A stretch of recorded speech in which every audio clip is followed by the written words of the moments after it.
Ils peuvent être rapides ou intenses. Ils peuvent être transparents ou intrusifs. Ils peuvent être inexistants ou omniprésents.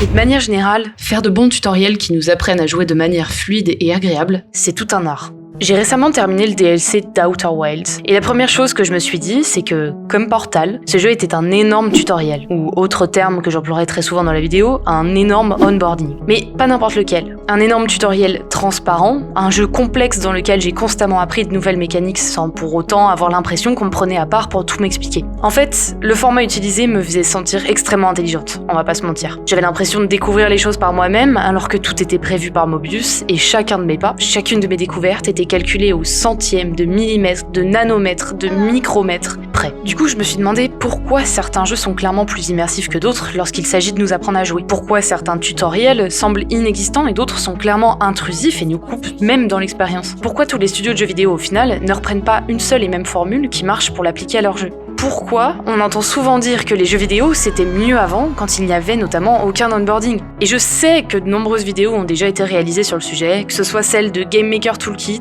celle de Célia Audan à la GDC ou en interview, celle de Design Doc ou encore même celle de The Great Review avec Le Monde qui aborde vaguement le sujet, je vous mets tous les liens en description. Mais bien qu'elles soient toutes ultra intéressantes, il y a un grand nombre de mes questions qui restent totalement sans réponse. Et j'ai envie d'aller plus loin que juste montrer ce qui marche ou parler de théorie pure. Et aussi et surtout parler de la réalité dans un studio jeux vidéo. Parce que oui, malgré le fait que ce sujet soit d'une importance capitale, il y a énormément de contraintes méconnues de tous ceux qui ne travaillent pas dans le jeu vidéo, et je sais de quoi je parle. En somme, on va parler de vous et de comment les jeux vous apprennent à jouer.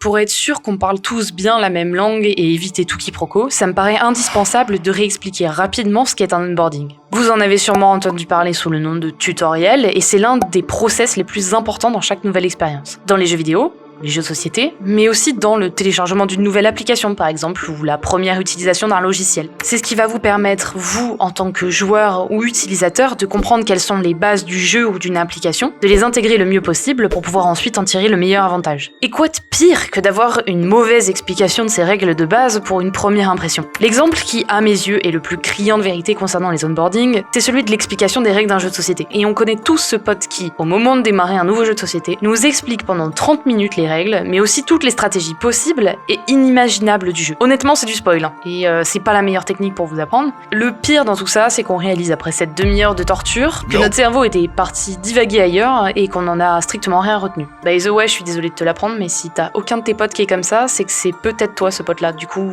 pitié, arrête, pitié.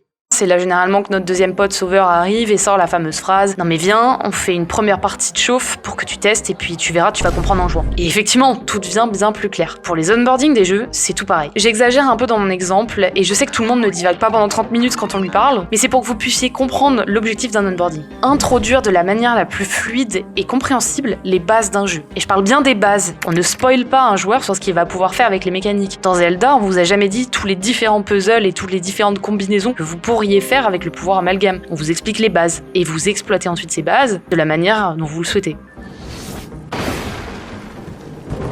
Les personnes qui s'occupent de ça, c'est en grande partie les game designers, mais ils le feront principalement avec les game UX designers, en tout cas c'est mon cas, qui eux pour le coup seront en charge de proposer la meilleure expérience possible pour la prise en main de ces mécaniques. En gros, identifier quelles sont les mécaniques à introduire, comment les introduire et surtout pourquoi. Pour ceux qui ne sauraient pas ce qu'est un UX designer, je vous invite à aller checker ma vidéo l'UX design dans le jeu vidéo où pour le coup vous aurez un peu plus de contexte. Peut-être pas maintenant, j'avoue que je préférais que vous restiez sur cette vidéo. Normalement vous devriez vous en sortir sans tout savoir sur ce qu'est un UX designer. Sachez juste qu'en gros, un game UX designer, c'est sacrément important pour cette phase. Parce que oui, bien trop souvent, les game designers, ils vont surtout avoir envie que vous, les joueurs, vous arriviez le plus rapidement possible en jeu. Et du coup, ils vont avoir tendance à lister rapidement tout ce qu'il y a à savoir. Ou à l'extrême, rien vous dire du tout et complètement vous laisser vous débrouiller. Et ça, c'est notamment parce que vous, les joueurs, alors peut-être pas 100% d'entre vous, mais une grande partie des joueurs, vous le demandez. Vous avez envie d'être dans le vif du sujet et beaucoup d'entre vous se plaignent des tutoriels. Le problème, c'est que skipper cette étape et ne pas la prendre au sérieux, c'est risquer de vous mettre dans un monde que vous ne comprenez pas et dans lequel vous ne pourrez pas profiter.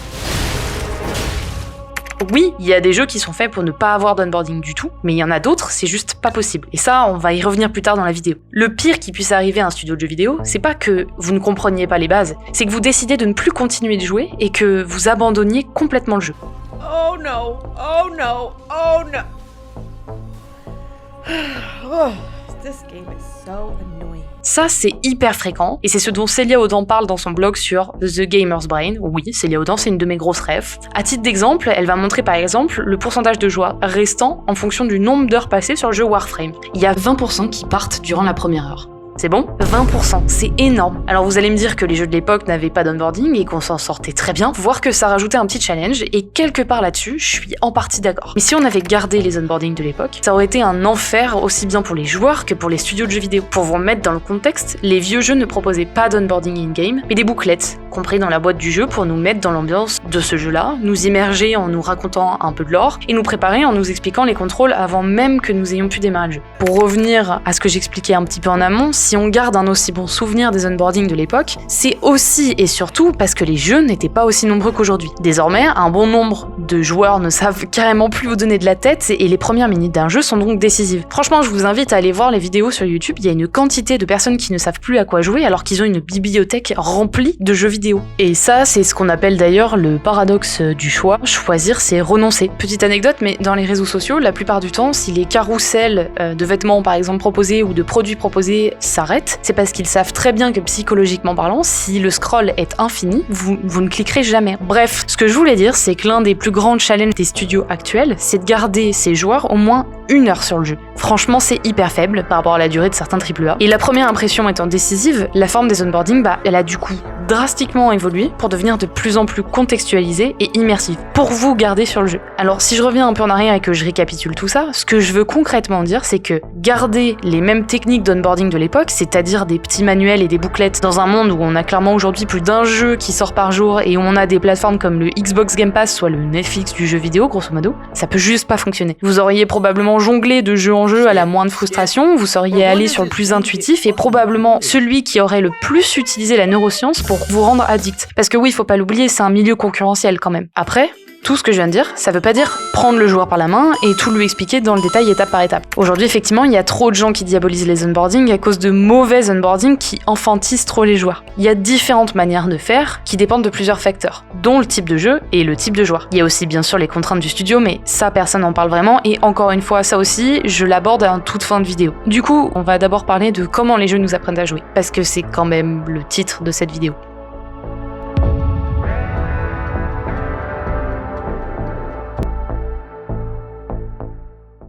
Maintenant que vous avez tous la définition et que j'ai remis un petit peu de contexte, on va parler des différents types d'onboarding. En fonction du contexte, du type de jeu et des joueurs ciblés, les onboardings vont prendre différentes formes. On en parlera aussi un peu plus en détail plus tard, mais à ce stade, il faut surtout retenir qu'il y a 3 gros types d'onboarding différents. Le premier, c'est celui qu'on va appeler le walkthrough, ou la prise par la main. En gros, on vous présente les mécanismes étape par étape, de manière totalement passive. Vous êtes passif et n'avez rien à faire à part lire et ingérer l'information.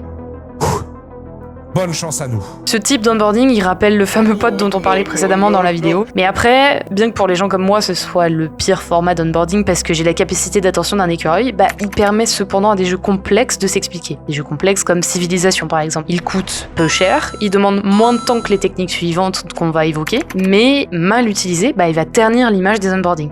Le deuxième type d'onboarding, c'est ce qu'on va appeler le hands-on, ou apprendre en faisant. C'est un type d'onboarding qui va vous demander d'être beaucoup plus actif, et en gros, vous allez apprendre à jouer en faisant directement. L'immersion reste normalement plus ou moins intacte, et en réalité, vous êtes même forcé d'apprendre. Sans avoir compris et résolu l'obstacle rencontré, vous passerez pas à la suite. Test is impossible. Make no attempt to solve it. Ça peut avoir des inconvénients, comme le fait que vous allez rencontrer certains obstacles sans savoir tout de suite comment les résoudre, et ça pourra générer de la frustration. Mais par contre, l'avantage, c'est que l'information, elle est tellement imprégnée dans votre cerveau parce que c'est vous qui l'avez trouvée, c'est vous qui avez trouvé la manière de jouer, que honnêtement, la rétention de l'information va être beaucoup plus importante que le premier type d'onboarding. Et enfin, le troisième type d'onboarding, ça va être un mix des deux. Le mix va permettre d'introduire des mécaniques par écrit, puis ensuite de faire tester le joueur dans le jeu. C'est moins complexe qu'un onboarding qui est full hands-on et c'est moins intrusif qu'un full walkthrough. En exemple de jeu, on va avoir Red Dead, il n'y a pas de pause dans le jeu, mais il y a des espèces de petites notifications qui vont vous expliquer les différents objectifs à réaliser et comment les réaliser. Les missions sont présentées en contexte, c'est-à-dire que vous devez réaliser une action spécifique et vous apprenez une nouvelle mécanique dans le cadre de ces différentes missions, mais il y a quand même du texte. Au-delà des 3 types d'onboarding dont je viens de vous parler, il y a quand même des informations à retenir pour justement bien vous apprendre à jouer. Déjà, il faut pas plus de 3 informations à communiquer en même temps. Par exemple, utiliser une habilité sur un ennemi et dodger quand il essaie de vous frapper. Pas plus de 3. Ensuite, il y a un point crucial sur les affordances, c'est-à-dire faire en sorte que le design des interfaces ou in-game soit intuitif, qu'on n'ait pas besoin de vous l'expliquer mais que vous le compreniez naturellement. On va voir du coup l'affordance physique. Je sais que je peux faire exploser ce mur plus tard, je sais que je peux grimper sur ce mur. L'affordance cognitive, je sais que je peux utiliser ce portail sur ce type de surface. Et l'affordance sensorielle, je sais que quand j'entends ce son, c'est qu'une information importante m'est communiquée, comme par exemple le son d'une vague d'ennemis dans Call of Duty Zombie, ou le rétrécissement de la zone dans Fortnite.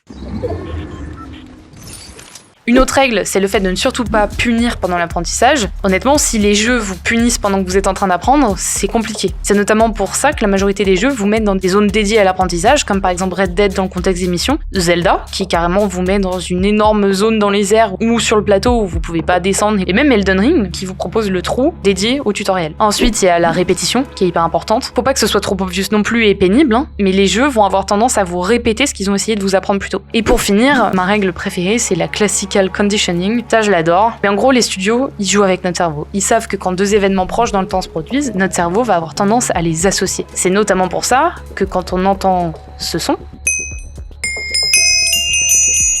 vous êtes par exemple directement satisfait parce que vous savez que vous avez gagné des points de l'XP. On va faire un jeu sur cette partie-là, parce que j'ai envie d'interagir avec vous, et je vais vous passer différents sons, et vous allez me dire à quel événement ça vous fait direct penser, pour voir si vous avez bien été conditionné. Donc on part sur le premier son. Le deuxième son.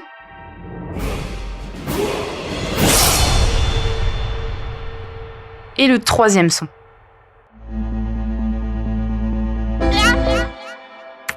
Au début, j'avais envie de vous dire toutes les réponses directement les unes après les autres, mais en réalité, je vois pas forcément l'intérêt. Donc j'ai plus envie de voir en commentaire si effectivement ça a marché et vous êtes bien conditionné, ou si au contraire vous les avez associés à rien du tout ou à la mauvaise chose. Au-delà de tout ça, la chose la plus importante pour les studios, ça va être de nous comprendre, nous les joueurs. De nouveau, ça c'est de l'UX design. Il y en a qui vont me dire que cibler les joueurs et faire son jeu en fonction, c'est tuer la créativité, mais croyez-moi, pour être dans un studio de jeux vidéo, de 1, on cible forcément quelqu'un avec son art, ça peut pas plaire à tout le monde, et de 2, mettre des mots dessus et pouvoir recentrer le débat et les décisions grâce à ça, beaucoup de studios en auraient clairement plus besoin. S'adresser à tout le monde, spoiler, c'est s'adresser à personne. Et il y a beaucoup de jeux aujourd'hui qui justement veulent tellement s'adresser à tout le monde qu'ils en perdent leur âme. En gros, ça va plus loin que juste 3 types d'onboarding et quelques règles, il y a aussi la dimension justement du joueur à prendre en compte. Et que oui, même si la hands-on comme technique, ça sonne la plus immersive et obvious, bah c'est pas forcément la plus adaptée à toutes les situations ni à tous les types de joueurs.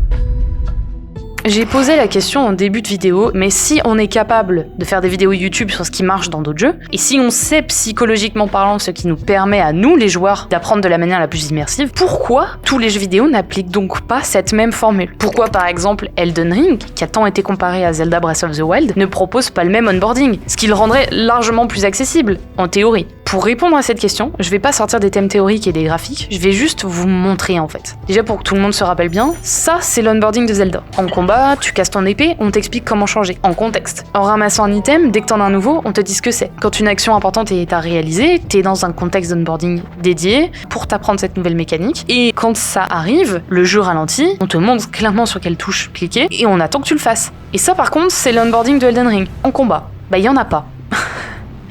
On te donne des items au début, mais tu sais pas forcément ce que c'est. Tu en ramasses par la suite, c'est pas forcément contextualisé. On te dit pas que les messages peuvent être importants à lire. Personnellement, moi j'ai entendu dire qu'en gros c'était des trolls qui me demandent dès le début du jeu de sauter littéralement dans le vide, et je l'ai fait. Donc je les lisais pas forcément les messages, mais si, il faut lire les messages. Bah on te le dit pas ça. Et par exemple l'esquive parfaite, dans un cadre d'onboarding, et ben on te met la pop-up avant que le mec arrive sur toi, et on te dit bah écoute gros, si jamais tu veux faire une esquive parfaite, voilà comment ça se passe. Par contre ça risque d'arriver dans potentiellement 30 secondes, le temps que le mec arrive sur toi, et en fait, t'auras probablement oublié la pop-up, et puis en fait, on t'a jamais vraiment montré quelle était la conséquence d'un pari parfait, et puis en fait, je vais même pas tout détailler, parce qu'il suffit de voir l'intro du jeu pour comprendre qu'Elden Ring, c'est pas spécialement là pour te mettre très bien, quoi.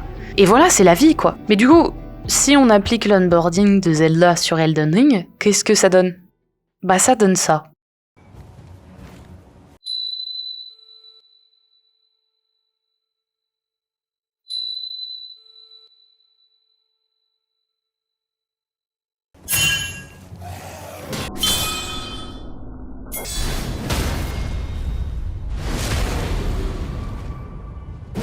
Et ça marche pas. Parce que les FromSoft, ils se sont fait une réputation. Ils se veulent difficiles, pas hyper accessibles. Pour le coup, aller chercher un guide internet, optimiser les stats et autres via un wiki, c'est bien vu. Imaginez ça sur un Animal Crossing pour apprendre les bases. Ça, c'est la preuve même qu'une seule formule d'onboarding s'applique pas à tous les jeux. Parce qu'il y a des joueurs différents. Parce que les joueurs demandent une fantaisie différente. Et parce que même si Zelda et Elden Ring sont vachement similaires, ils proposent pas la même fantaisie, ils ciblent pas les mêmes personnes. Bon, l'objectif, c'est pas de m'étaler sur le profil des cibles de ces différents jeux. Si vous souhaitez en savoir plus, j'ai une vidéo toute faite sur le sujet. Mais là où je voulais en venir, c'est que vu que c'est des joueurs différents avec des besoins divergents, la manière de les onboarder dans un jeu est forcément différente. Et là, on parle d'Elden Ring, mais ça s'applique à d'autres jeux. En fonction de nos motivations et de nos attentes, on va tolérer plus ou moins de difficultés dans l'onboarding, plus ou moins d'accompagnement et plus ou moins d'intrusion. Et malgré le fait que ces tutoriels soient différents et pas tous du format hands-on, beaucoup restent pertinents et semblent fonctionner sans tous suivre une même formule magique. C'est là qu'on rentre dans le vif du sujet. Genre, on y était déjà rentré, mais on rentre encore plus dans le vif du sujet. La partie psycho, la partie où les studios, ils tentent d'activer votre motivation, qu'elle soit intrinsèque ou extrinsèque, pour vous donner toujours plus envie de jouer.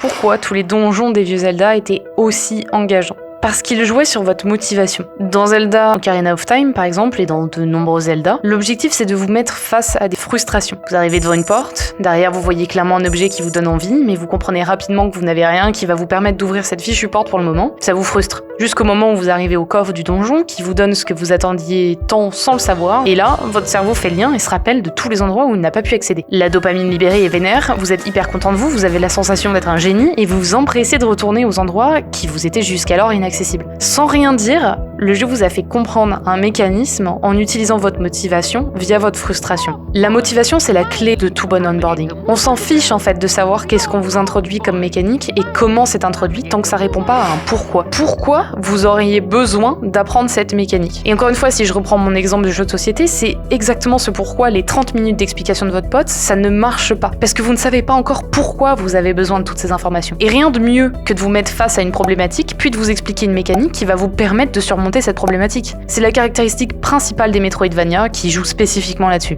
Vous allez me dire, mais what the fuck, comment les jeux font en sorte de me motiver en fait ? Ou peut-être que vous me le direz pas, mais dans tous les cas, je vous partage l'info, et l'info, c'est la magie de la psychologie. Le premier point, ça va être de vous motiver en vous récompensant. L'objectif ici, ça va être d'exploiter une motivation extrinsèque. Et pour le coup, les jeux mobiles le font beaucoup sur les premières heures de jeu. Vous restez pas parce que vous en avez vraiment envie dans la plupart des jeux mobiles. Vous restez et vous revenez parce que vous êtes récompensé à chaque action. Vous augmentez votre level rapidement, vous accédez à de nouvelles fonctionnalités, vous devez gagner encore plus de points pour la suivante, et c'est d'ailleurs souvent pour ça que beaucoup de gens désinstallent les jeux mobiles, une fois la partie onboarding terminée, puisqu'il y a de moins en moins de rewards, et de plus en plus de besoin de payer avec du vrai argent pour avancer, et ça vous frustre. Le deuxième point, ça va être de vous motiver en vous mettant en contexte. Par exemple, Red Dead Redemption va vous apprendre toutes les nouvelles mécaniques en vous mettant dans la même situation que votre personnage. Vous allez aller chasser, vous en avez visiblement besoin pour manger et survivre, vous y allez, le PNJ vous explique comment faire, et vous faites. Plus vous avancez dans le jeu, plus vous explorez, et plus on vous apprend les différentes mécaniques en vous faisant comprendre à quoi elles servent.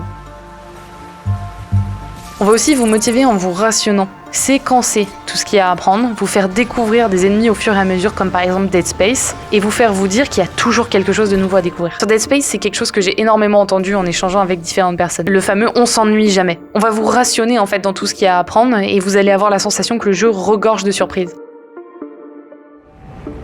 La quatrième technique psychologique, ça va être de vous motiver en vous overstimulant. Forza, c'est un bon exemple. Ça pète de partout, vous essayez 4 voitures différentes en l'espace de quelques minutes, vous savez déjà laquelle est votre préférée, mais vous pouvez pas encore la voir parce qu'elle est lockée et ça vous donne envie de level up pour la débloquer. Ça va très vite, il y a plein de musique, il y a plein de personnes qui parlent, vous êtes stimulé dans tous les sens, vous avez pas le temps de vous ennuyer et vous avez déjà un premier objectif, c'est la technique d'overstimulation.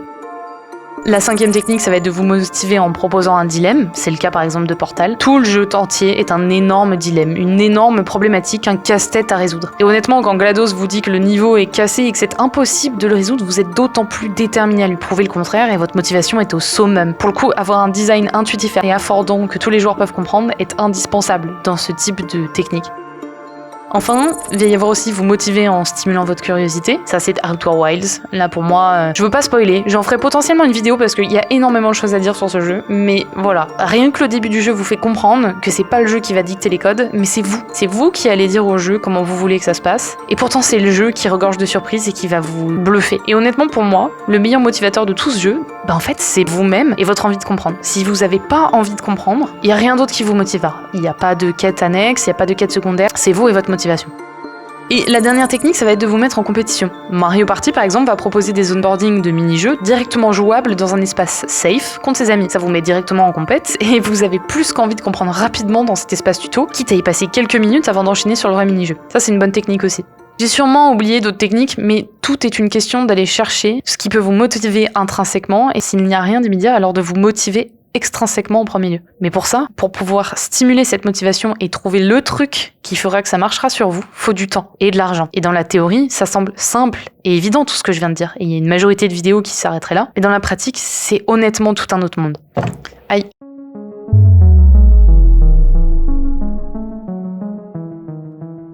En théorie, c'est simple, et on peut même en faire des guidelines, c'est-à-dire des règles. Niveau méthodo, si je vous résume tout ça, ça veut dire 1. Se lister toutes les mécaniques que le joueur va devoir apprendre pour s'amuser. Comment on imagine potentiellement introduire ces mécaniques aux joueurs. Même si c'est pas parfait, c'est pas grave, vous commencez à y penser. 2. Comprendre votre audience et vous adapter. Apprendre dans un Elden Ring comment taper à tous les joueurs, ou insister sur comment répartir les points et l'intérêt de le faire, alors que la cible a probablement déjà joué à de nombreux RPG, c'est peut-être inutile, ça risque de les ennuyer. 3. Prioriser ce qu'il y a à apprendre. Tout n'est pas indispensable pour jouer. Par exemple, si une mécanique est mieux à connaître mais pas indispensable pour jouer, elle sera dépriorisée par rapport au reste. 4. Espacer les moments d'apprentissage. Ça, c'est pour toute la partie théorie. Là où je souhaitais nuancer mes propos, c'est sur la réalité de la chose. J'ai commencé cette chaîne YouTube parce qu'en rentrant dans le milieu du jeu vidéo, je me suis rendu compte que je m'étais fait une plus ou moins fausse idée du milieu, par manque de documentation vidéo claire sur le sujet, ça déjà c'est sûr. Puis de manière générale, dans tous les domaines, on parle trop rarement de la réalité des choses. La théorie étant beaucoup plus simple à expliquer et surtout plus belle. Je pense que c'est important de parler de la réalité et des difficultés de production. Pour les UX designers, parce que c'est pas forcément un métier hyper connu et popularisé dans le jeu vidéo,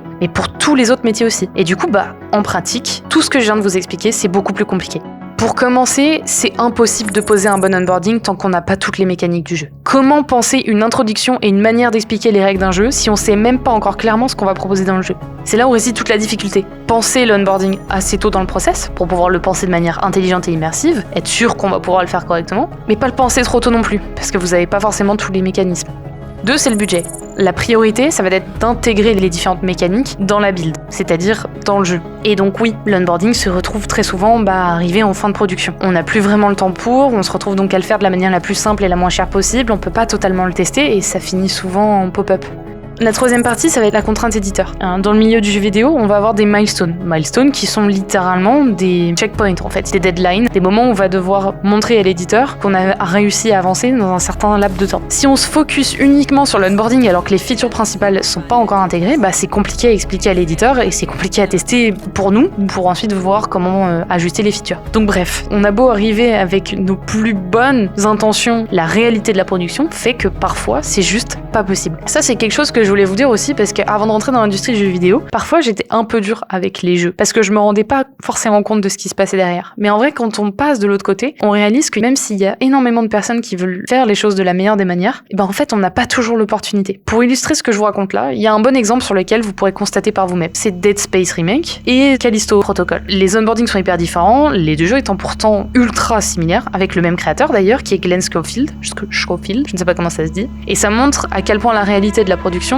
peut impacter l'onboarding. Dead Space, c'est un remake, une annonce en 2021 et une sortie en 2023 avec 1971 personnes qui travaillent dessus, dont toute une team, à peu près 6, qui sont dédiées à l'expérience design et un budget pour le coup que j'ai pas trouvé. Dead Space, c'est un onboarding contextualisé, avec des pop-up, mais intégrés à la UI, qui ne stoppent pas le joueur dans son élan. Callisto, c'est le même gameplay, mais un onboarding qui intègre des pop-up full walkthrough. Alors que pourtant, ils auraient pu ne pas le faire comme ça. Mais c'est 1442 personnes qui sont citées dans les crédits, alors certes, il y a toujours plus de personnes qui sont citées dans les crédits que ceux qui ont travaillé sur le jeu, mais dans tous les cas, c'est moins que celle sur Dead Space. C'est un tout nouveau jeu, et c'est une équipe d'UX qui en réalité sont mélangées avec des UI.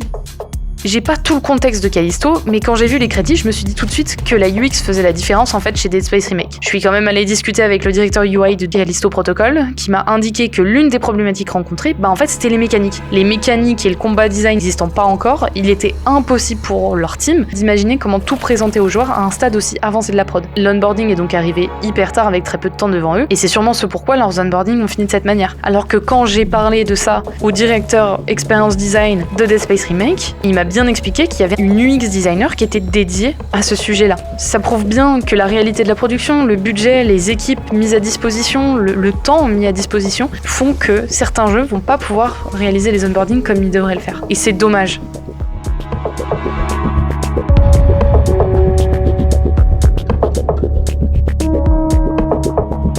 Les onboarding, ils se focus sur les joueurs et donc proposent les meilleurs apprentissages fluides et immersifs. Cependant, leur apparition a aussi fait dire aux éditeurs que dépenser dans des manuels, ça servait plus à rien. Pourquoi on entend tout le monde dire c'était mieux avant? Les anciens jeux étaient durs mais ça nous forçait à réfléchir, ou je passais 500 fois plus de temps sur mes vieux jeux. Certes, les manuels étaient peu user-friendly et demandaient de poser le jeu pour apprendre à jouer, mais il y avait une réelle expérience à tout ça. Parler avec ses amis et sa famille, découvrir des rumeurs, tester de nouvelles choses. Rien n'était accessible immédiatement. Et les indices n'existaient pas vraiment et les jeux regorgeaient de secrets. Et ça se voit qu'aujourd'hui ça manque. Les gens ils adorent spéculer, écrire du lore, créer des wikis et se retrouver dans des communautés pour parler de leurs jeux préférés. Au final, les fans ont recréé ce que les studios ne leur proposent plus. Une expérience beaucoup plus poussée autour du jeu. Et très peu de jeux le font encore. Alors encore une fois, je prends des pincettes. Tous les jeux ne peuvent pas se permettre de rester mystérieux et chaque format ne s'y prête pas. Mais je pense notamment aux Souls-like. L'UX de ce jeu a souvent été pas mal critiqué en vrai. En réfléchissant bien, personnellement, moi je la trouve insane. Certes, il y a beaucoup de points dans l'expérience globale et dans toutes les heuristiques et dans toutes ces choses qu'on vous apprend dans la théorie qui sont pas respectées, mais je trouve que ça dépend du point de vue et de la définition UX en fait que vous avez. Pour moi, l'UX c'est expérience utilisateur avant tout. Et donc, pas uniquement ergonomie, pas uniquement accessibilité, mais vraiment l'expérience utilisateur au global. Il y a des jeux qui vont être très très bons en ergonomie, très très bons en accessibilité, très très bons dans toutes ces choses qui sont demandées dans la théorie, mais qui vont être beaucoup moins bons dans l'expérience globale et qui vont pas emmener les gens là où ils pourraient les emmener. Et si la fantasy veut que vous ne sachiez pas qui vous êtes, ce que vous devez faire, ni pourquoi vous êtes là, pourquoi faire ça, alors ne pas proposer d'onboarding obvious, ni d'indices, ni de liste de quêtes, demande à tous ceux qui seront motivés de sortir un cahier et un crayon pour noter. Et en ça, Elden Ring c'est dingue. C'est là que ça commence déjà à aller plus loin que le jeu et que l'expérience devient folle. Il y a de nouveaux jeux qui proposent ce genre d'expérience, comme par exemple Outer Wild, qui se base uniquement sur votre pure motivation et oublie les techniques de rétention. Ou bien Tunic, qui reprend le format manuel, mais directement en jeu, le but étant de retrouver et déchiffrer ce manuel. Bref, tout ça pour dire que oui, on a besoin de tutos dans les jeux, mais on cherche une expérience beaucoup plus poussée que juste celle qui est proposée dans le jeu quand on y joue. Sinon les guys, c'est la fin de cette vidéo. Je voulais toutes et tous vous remercier pour vos retours sur la dernière vidéo sur les 9 profils. Bienvenue du coup à tous les nouveaux abonnés parce qu'il y a du monde qui a débarqué d'un coup en espérant que le contenu de la chaîne vous plaira. Vous vous rendez vraiment pas compte comme tous vos messages, commentaires et abonnements font plaisir et motivent de ouf pour la suite. J'espère aussi que cette vidéo vous a plu parce que personnellement j'y ai passé énormément de temps et j'avais vraiment à cœur de la faire. Je trouve que c'est difficile le format vidéo parce qu'on a envie de tout dire et en même temps faut pas vous saouler. Du coup je pense que je vais juste conclure en disant que ça m'a plu de vous raconter tout ça. J'espère aussi que ça vous aura permis d'apprendre des choses, même si j'ai pas pu être aussi exhaustif que ce que j'aurais aimé, et que je sais qu'il y a probablement des petits couacs dans cette vidéo. Honnêtement, je suis ouverte à la discussion, donc dites-moi si vous a manqué des choses ou quoi que ce soit. Bref, faites-moi vos retours, ça m'intéresse en réalité. Voilà, allez, de la bise!